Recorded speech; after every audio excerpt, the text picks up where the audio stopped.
Hallelujah, जय मसीह की। आज का जो वचन है वो है आराधना में सिर ढकना के विषय में है। और ये मैसेज मैं पहले भी शेयर कर चुकी हूँ, मैं फिर से शेयर कर रही हूँ क्योंकि आई थिंक मुझे लगा कि अभी जो इसका रेवलेशन है जो प्रभु ने मुझे दिया, क्योंकि मुझे बहुत सारे ऐसे लोगों का मैसेज आया जिन्होंने आपको पता है ना, मैं हमेशा कहती हूँ बहुत सारे टीचर्स हैं, बहुत सारे लोग सिखाने वाले हैं, पर सीखने वाले बहुत कम हैं। मुझे याद है हम मेरे जो पास्टर जी हैं मुझे हमेशा सिखाती हैं कि काजल हमेशा लर्नर बनो। सिखाने का काम परमेश्वर का है, उसे आपके द्वारा जिसको प्रभु में लेकर आना होगा वो प्रभु अपने आप ले आएगा। अपनी प्रार्थना में मजबूत रहो और अपने सीखने के लिए तैयार रहो। मैं आज भी अगर मुझे प्रभु किसी की भी मीटिंग लेने के लिए बोलते हैं ना, मुझे कोई भी प्रॉब्लम नहीं होती। और मैं इतनी मतलब बेशरम वर्ड इस्तेमाल कर सकती हूँ कि मैं इतनी बेशरम हूँ, अगर मुझे मना भी कर दिया जाए तो भी मैं किसी न किसी तरीके से वो मीटिंग अटेंड कर लूँगी। बस मुझे प्रभु से अब मिलना चाहिए कि प्रभु की ओर से है और प्रभु ने बोला है, तो मैं वहाँ अपनी इंसल्ट कराने भी चली जाऊँगी। मैं इतनी परमेश्वर ने इतना मुझे हम्बल, इतना नरम किया है और मेरे अगुओं के द्वारा मुझे हमेशा मुझे करेक्ट किया है। तो हमें देखिए इतना होना चाहिए कि अगर हमारी उन्नति की बात हो रही है, हमारी आत्मिक खाने की बात हो रही है, हमारी रोटी की बात हो रही है, तो हम चले जाएं वहाँ पर सिखाने के लिए नहीं, सीखने के लिए। मुझे प्रभु भेजता है, मैं तो आराम से जाती हूँ, मुझे कोई फ़र्क नहीं पड़ता। आई थिंक आजकल उस प्रभु के दास को प्रॉब्लम हो जाती है कि ये खुद प्रचारक होकर मेरा प्रचार सुनने आई है, वो मुझे बोल देते हैं, उनका ताने दे देते हैं मुझे, और मुझे उससे भी कोई फ़र्क नहीं पड़ता। और अब उनको भी समझ में आने लगा है कि बहुत बेशरम लड़की है, इसको प्रभु ने बोला है ये खा के ही जाएगी, जो चीज़ है वो लेके जाएगी। तो देखिए ऐसा होना चाहिए। मैंने ये अपनी हैबिट इसलिए बताई है क्योंकि मैंने नोटिस किया कि मेरे जो लोग हैं जिसके पास प्रभु मुझे कई बार भेजते हैं, उनको भी तकलीफ़ होने लगी है। तो ऐसे स्टूडेंट होने चाहिए कि जो प्रभु की सुनते हैं, उनकी मत सुनो जो सिखाते हैं, उनकी सुनो जहाँ प्रभु आपको भेजते हैं। बेशरमों की तरह बैठ जाओ, आप प्रभु की आत्मा में उन्नति हो करते जाओगे, आत्मा में बढ़ते चले जाओगे। जैसे चलिए हम वचन शुरू करते हैं। आज का जो वचन है ना वो सिर या आराधना में सिर का ढकना करके ये पूरा वचन है। और मैं आपको पहले बता दूं, पालूस की जितनी पत्री है सबसे ज़्यादा शैतान इस्तेमाल कर रहा है, क्योंकि वो आत्मिक है। प्रभु ने कहा कि संसार में जो आपको घात करते हैं उनसे मत डरो, जो आत्मा में घात करते हैं उनसे डरो। जितने भी लोग आत्मिक वचन को संसारिक तरीके से लेते हैं और प्रचार करते हैं, उन लोगों से डर के रहो, उनसे दूर रहो और प्रभु से प्रार्थना करो ताकि परमेश्वर हमें उन लोगों से बचा के रखे, सेफ करें। और एक सिस्टर मुझसे पूछ रही थी कि सिस्टर कोई हमें तंग करता है तो हमें क्या करना चाहिए। सिस्टर ब्लॉक कर दो। अगर आपको कोई तंग कर रहा है, आपको लग रहा है आत्मा से आपको कोई हटाने की कोशिश कर रहा है, और वो प्रभु पर उस व्यक्ति के लिए अपने लिए प्रार्थना करें। प्रभु को ब्लॉक नहीं करना, उस व्यक्ति को ब्लॉक करना है ताकि आप सही आत्मा में, प्रभु में अपनी उन्नति में बढ़ते चले जाए, क्योंकि उसका कुछ नहीं बिगड़ेगा। प्रभु को उसे बचाना होगा तो प्रभु किसी और के द्वारा उसे बचा लेगा, वो आपकी प्रार्थनाओं के द्वारा बच जाएगा। आप प्रभु में बैठ जाओ, बेस्ट ऑप्शन। कई बार देखिए आत्मिक व्यक्ति भी हमें आकर बताते हैं बहुत सी चीज़ें, और हर एक व्यक्ति देखो सुनने के कान सबके सही नहीं होते।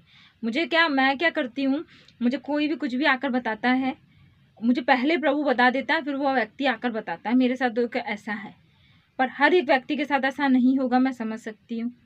मुझे मेरी अगुवाई पता होती है, दूसरा आके बताता है, मुझे मेरे मन में ऐसे बात आती है, प्रभु मुझे मालूम है, ऐसे मैं बोलती हूँ। मैं ऐसा बोलती हूँ मुझे तो मालूम है ये बात है, मुझे प्रभु ने बता दी। तो मतलब मुझे उससे खुशी होती है, फ़ोन के पीछे किसको पता चल रहा है। बट मैं उसके सामने ये बात रियलाइज़ नहीं करती, मैं सिर्फ आज की सभा और आज की मीटिंग में बता रही हूँ। मीटिंग में बताया और अभी ये चैलेंज में बता रही हूँ। तो देखो सबके साथ ऐसा नहीं होता। जहाँ पर आपको लग रहा है आपकी प्रार्थना से आप हट रहे हैं, आपको लगता है आप प्रभु की आत्मा से हट रहे हो, उन व्यक्तियों को, चाहे वो पुरुष हैं चाहे वो स्त्री हैं, उन्हें ब्लॉक कर दीजिए।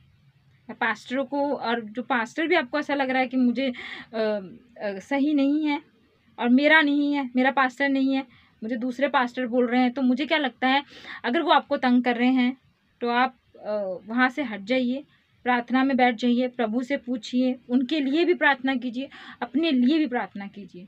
ये सब आत्मा के काम हैं। हो सकता है वो बातें आपको आत्मा से हटाने के लिए, हो सका आपको आत्मा में बढ़ाने के लिए हो। दोनों बातें हो सकती है, क्योंकि जहाँ पर प्रभु का आत्मा काम करता है वहाँ पर शैतान का आत्मा भी काम करता है। ठीक है, तो हमारा बेस्ट है प्रार्थना, हमारा बेस्ट है प्रभु को बोलना, हमारा बेस्ट है परमेश्वर पे भरोसा रखना। प्रभु ने कहा प्रधानों पे भरोसा मत करो, परंतु जिसका भरोसा परमेश्वर है वो ब्लेस्ड है, वो धन्य है।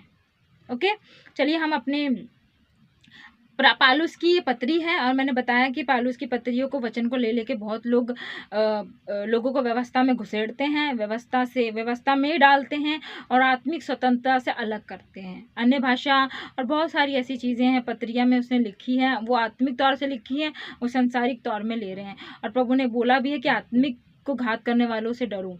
संसार में जो आपको घात करते हैं वो इतना नुकसान नहीं करते जितना आत्मा में घात करने वाला व्यक्ति आपका नुकसान करता है। यहाँ पे मैं आपका सिर्फ एक ही वचन लूँगी, ज़्यादा नहीं ले रही हूँ, क्योंकि फिर वचन थोड़ा अलग हो जाएगा। आप पढ़िए इसमें, यह वचन कहता है 10वां वचन के लिखा है, इसलिए स्वर्गदूतों के कारण स्त्री का उचित है कि वो अधिकार अपने सिर पर रखे। एक्चुअली में पालूस यहाँ पे बोलना चाह रहा है कि पहले उसको एक वुमन को अधिकार नहीं था प्रभु के सम्मुख आने का, पहले यह अधिकार नहीं था। जब हमारे क्या कहते हैं, हवा ने पाप किया और आदम को भी पाप में वो ले गई, तो है ना, वो आप पवित्र हो गई। और प्रभु ने परमेश्वर ने उसको रास्ता दिखाया कि वो जो बच्चे पैदा करेगी उसके द्वारा उसका उद्धार पाएगा। तीमुथियुस की पत्री में लिखा भी है कि एक औरत गर्भ जब वो धारण करती है, जो बेबी करती है, उसके द्वारा वो उद्धार प्राप्त करती है। हम देखते हैं ना, कई लेडीज़ वॉशन करा लेती हैं, कई हस्बैंड के प्रेशर में भी ये काम करती है। तो ये प्रभु के और से बहुत बड़ा पाप है। पता नहीं आत्मा ने कहा, मैं बोल दिया, वैसे मैंने, तो ये हम ये याद रखें। मुझे याद है मेरे पास ऐसी बहुत सी ऐसी बहनें आई हैं जिन्होंने ऐसा पाप किया है और प्रभु उनसे बिल्कुल खुश नहीं है। उन्होंने माफ़ी मांगी, क्षमा मांगी, प्रभु ने माफ़ भी कर दिया, परंतु अब उनके पास बेबी नहीं है। हालेलुया। और अब प्रभु उन्हें देंगे, ऐसे प्रभु ने उनसे कहा है। हालेलुया, जय मसीह की, प्रेज़ द लॉर्ड, प्रभु की स्तुति हो। एक्चुअली में जो मेरा वचन है वो ये है कि सर पे अधिकार से प्रार्थना करे। पहले वो अधिकार नहीं था एक औरत पर कि वो परमेश्वर से अधिकार से प्रार्थना कर सके, क्योंकि वो अधिकार उसने गवा दिया था परमेश्वर की आज्ञा को तोड़कर और आदम को अपने साथ पाप में सम्मिलित कर। तो वो अधिकार औरत के पास नहीं था। व्यवस्था बताती है कि एक औरत जो है वो परमेश्वर के पास नहीं जाती थी। व्यवस्था थी कि औरत परमेश्वर के पास नहीं जाती। व्यवस्था थी कि वो यरूशलेम के बाहर से ही प्रार्थना करेगी। सिर्फ पुरुष लोग क्या बोलते हैं, परमेश्वर के पास जाएंगे, यरूशलेम में प्रवेश करेंगे। जो एक पृथ्वी पे जो नमूना था एक यरूशलेम करके। और हम यीशु मसीह के बारे में पढ़ते हैं कि हमें, जैसे कि हम आत्मिक लोग हैं, हम अभी यरूशलेम की खोज आत्मिक तौर पे करते हैं। स्वर्ग में जो यरूशलेम है उसकी खोज में लगे हुए हैं हम लोग। जो प्रभु यीशु मसीह हमें आएगा, हमें लेके जाएगा, और जो स्वर्ग में जो हमारे घर हैं, हमारा यरूशलेम है जो स्वर्ग में विराजमान है, उसकी हम खोज में हैं। आई होप आप जानते होंगे ये बातें कि अब हम यहाँ पर हमारा कुछ नहीं है। हम कई बार हम आराधना करते हैं तो हम कहते हैं ना कि हम ना संसार के हैं, ना खुद के हैं, ना दुनिया के हैं, ना खुद के। हम तो यीशु मसीह के हैं। उसी के लहू के द्वारा उसी ने हमें मोल लिया है और उसी ने हमें छुटकारा दिया है। हालेलुया। तो इस बात को ध्यान रखें कि यीशु के लहू के द्वारा हम उस व्यवस्था से हटा लिए गए। इसलिए हर एक स्त्री को प्रचार करने का और प्रभु की महिमा करने का, सुसमाचार प्रचार करने का अधिकार मिल चुका है।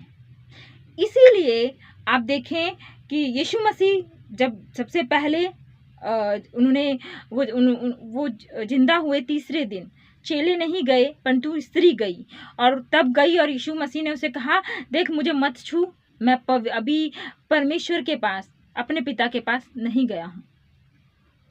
यह अधिकार परमेश्वर ने उस स्त्री के, प्रभु का वचन कहता है जब तक दिया ना जाए स्वर्ग से तब तक नहीं मिल सकता, तब तक आपको वो चीज़ें नहीं मिल सकती जब तक आपको स्वर्ग से ना दी गई। तो जितनी भी वुमेन्स परमेश्वर में प्रचार कर रही हैं वो परमेश्वर की ओर से कर रही हैं, तो प्रभु ने उन्हें आत्मा दिया है, काम करने के लिए दिया है। तो कोई भी ऐसे आकर कहता है कि बहन आपको परमेश्वर ने प्रचार करने के लिए नहीं कहा, बहन ऐसा करो वैसा करो, तो उसको सिर्फ एक क्वेश्चन बोलना कि अब हम व्यवस्था में नहीं हैं। वो व्यवस्था, वो दीवार, वो बाउंड्री जो एक औरत ने पाप कर कर परमेश्वर के राज्य से खो दी थी, परमेश्वर ने उसे लौटा दिया है, वो यीशु मसीह ने हमें लौटा दिया है। तो हर एक स्त्री प्रचार कर सकती है। ओके, तो ये वो था कि हर एक औरत अब अधिकार से प्रभु की महिमा कर सकती है, अधिकार से परमेश्वर का वचन को शेयर कर सकती है। आपने पहली सुसमाचार भी प्रभु ने इसीलिए एक औरत को ठहराया, और हमने देखा सबसे पहले उसी ने सब चेलों को जाकर बताया, खड़े चेले किए गए थे, शिक्षाएं चेलों को दी गई थी, खड़े किए गए थे चेले। सोचो, उनको बताते थे प्रभु ऐसा करना है, क्या ऐसा करना है, ऐसा करना। औरत का दूर दूर से नाम नहीं है, मुझसे मंडलियों में थी। और अब देखो कितनी बुद्धिमान है एक औरत, जिसके विषय में प्रभु हम यिर्मयाह में पढ़ते हैं। यिर्मयाह का एक वचन है जो मैं कोड करूंगी जिससे आप समझें।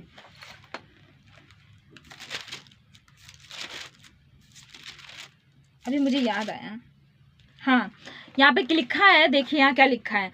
इसकी हेडलाइन है यिर्मयाह का 31, और कहता है वचन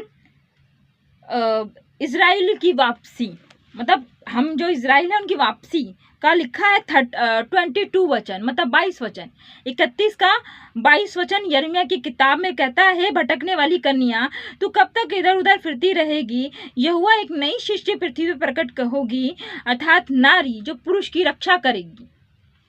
तो आप देखो वचन क्या कह रहा है यहाँ पर।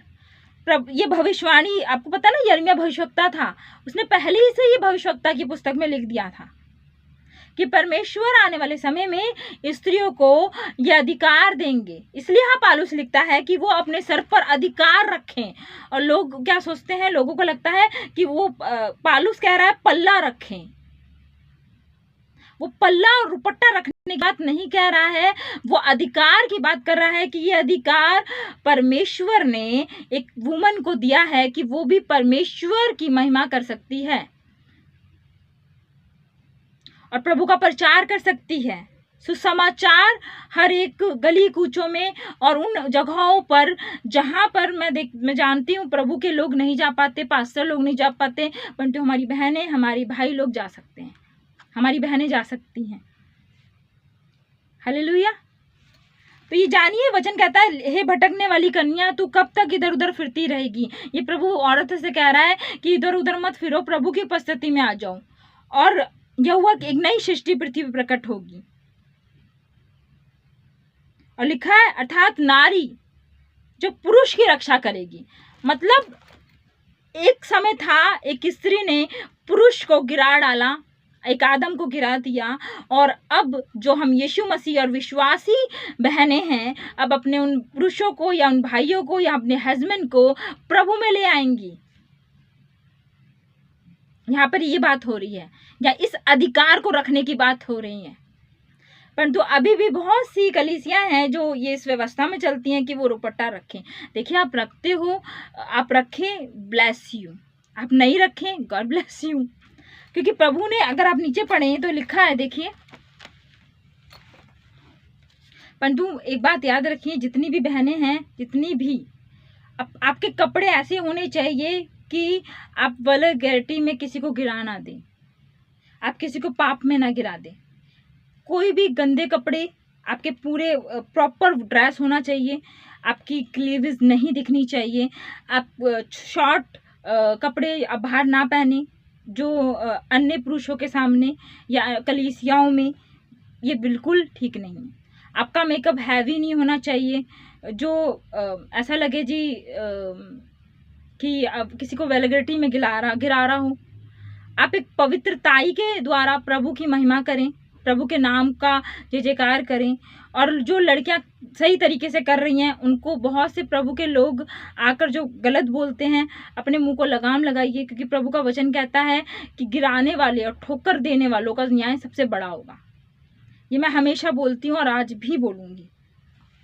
अगर आप किसी भी बहनों को गिरा रहे हो, आप किसी भी भाई को गिरा रहे हो, तो उससे बहनें गिरा रही हैं वल्गैरिटी से, तो आप बहनों का न्याय बहुत बड़ा होगा। भाई लोग गिरा रहे हैं क्यों भाई, ये मतलब बहुत तरीके से गिराते हैं, बहुत सारे हथकंडे हैं, एक वुमेन्स के भी और मेंस के भी। तो परमेश्वर आपका न्याय करेगा। आपका न्याय मनुष्य की ओर से नहीं, आपका न्याय परमेश्वर की ओर से है। हालेलुया। अगर आप पढ़ें तो यहाँ पे लिखा है, आ जाते हैं अपने वचन पे, शायद हिल गया, हाँ, तो आप देखें यहाँ लिखा है, परंतु यदि कोई वाद विवाद करना चाहे तो ये जान ले कि हमारी ना परमेश्वर की ना कलीसियाओं में ऐसी रीति नहीं है। वाद विवाद की कोई रीति नहीं है। उसे पौलुस ने हर जगह लिखा है, क्योंकि उसे पता था कि मैं आत्मिक बातें लिख तो रहा हूँ, परंतु बहुत से लोग लड़ाई झगड़े क्लेश और वाद विवाद करेंगे। तो यहाँ लिखा है कलीसियाओं में और भी जगहों पे वाद विवाद की कोई रीति नहीं है, ना कलीसियाओं में ना हमारे बीच में। आई होप आप आज का वचन समझ पाए होंगे कि परमेश्वर ने हमें अधिकार दिया, तो जितनी भी औरतें हैं आप अधिकार से परमेश्वर के कामों को करें, प्रभु के सुसमाचार को फैलाएं और प्रभु की महिमा करें। और जिन बहनों को परमेश्वर ने प्रचार के लिए चुना है, जो बहनें प्रभु में दासी हैं, उनके लिए भी मैं यही कहूँगी कि आप खुलकर प्रभु में उस अधिकार से, जिस अधिकार को प्रभु यीशु मसीह ने आपको दिया है, उसे इस्तेमाल करें। आप प्रचार कर सकते हैं, आप वचन शेयर कर सकते हैं, आप प्रभु की महिमा कर सकते हो, आप सुसमाचार भी प्रचार कर सकती हो, क्योंकि प्रभु ने यह अधिकार आपको दिया है। तो अपने अधिकार के साथ परमेश्वर की महिमा करें। हालेलुया, जय मसीह की, प्रेज द लॉर्ड। और हम किसी व्यवस्था में नहीं हैं जो कि हम बुर्खा पहने या हम क्या कहते हैं घूंघटों में घूमें, परंतु हमें अपने भाइयों बहनों के सामने एक अच्छी ड्रेस, एक अच्छी यूनिफॉर्म में होना चाहिए। ज़्यादा वल्गर तरीके से हमें बैठना नहीं है। ज़्यादा वल्गर तरीके से कुछ भी चीज़ें अगर हमारी किसी को ठोकर का कारण बन रहा है तो उसे हटा दीजिए, क्योंकि प्रभु ने कहा है कि ठोकर खाने वाला का सबसे बड़ा न्याय है। जय मसीह की, praise the Lord. I hope आज के मैसेज के द्वारा आपने सीखा होगा, समझा होगा। आप अपने कमेंट्स और अपने कमेंट्स के द्वारा मुझसे बात कर सकते हैं, बता सकते हैं कि आपको हमारा चैनल और प्रभु की आत्मा में जो भी हमको सिखाते हैं कैसा लगता है, और इससे हमें मदद मिलेगी कि हम आपको और प्रभु के बातों को आप तक पहुंचाएं और प्रभु का सही बाइबल के वचनों के अर्थ को आप तक लेकर आएं। जय मसीह की। काजल, मेरा नाम काजल है, और जितने भी लोग और भी मेरे किसी और चैनल पे भी हैं तो उनसे भी मैं यही कहूँगी कि प्लीज़ आप किसी व्यवस्था में नहीं हैं, आप स्वतंत्र किए गए हैं। उस स्वतंत्रता को आप सुरक्षित रखें, उस स्वतंत्रता को संभाल के रखें और किसी की स्वतंत्रता को खराब ना करें। हो सकता है परमेश्वर ने आपके लिए कोई अगुवाई दी है, आपकी जिस परिस्थिति में आप रहते हो इसीलिए आपके विषय में कहा हो, परंतु इसका मतलब ये नहीं है कि आप दूसरों को भी अपनी आत्मा के अनुसार चलाएं फिराएं, क्योंकि हर एक का आत्मा मिला हुआ है। उसके जीवन की परिस्थिति अलग होगी, आपके जीवन की स्थिति अलग है, परंतु इसका मतलब ये नहीं है कि आप अपने आत्मा की अगुवाई के द्वारा किसी और व्यक्ति को गिराएं। जय मसीह की, प्रेज द लॉर्ड।